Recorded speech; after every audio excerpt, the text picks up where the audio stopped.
This is how to do the sumac weave using roving wool, but feel free to use any material that you like. First, I'm going to situate my heddle bar so that all of my warp threads are parallel with my working surface. I don't want one set of the warp threads to be higher than the other for this technique. I want to create as parallel warp threads as possible.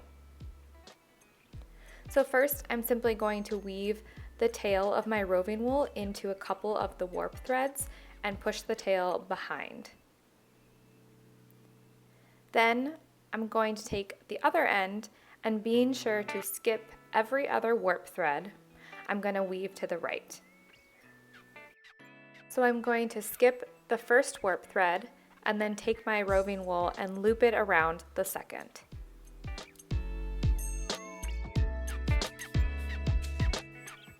If you need to, you can position your heddle bar farther up your loom to give you more surface area to work in.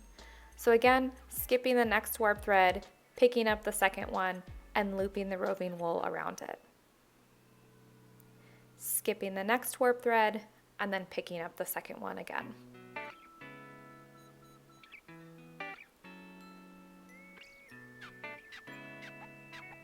I'm going to keep doing this for about 3 or 4 loops until I have a diagonal trajectory of my roving wool, and then I'm going to pack it down to make sure those loops stay nice and tight and even.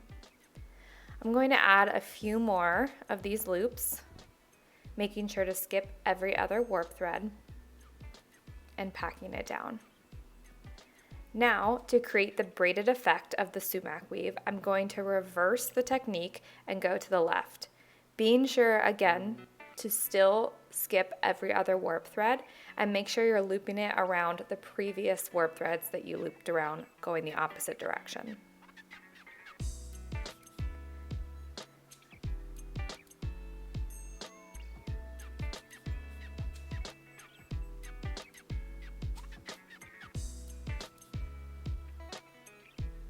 So again, skipping each warp thread, picking up the second,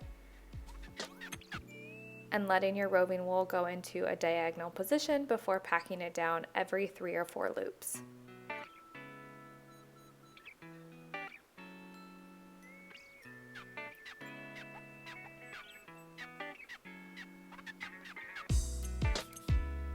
Once you've completed your sumac weave and you have the braided effect, you can simply take your remaining material and weave the tail through the end of your warp threads.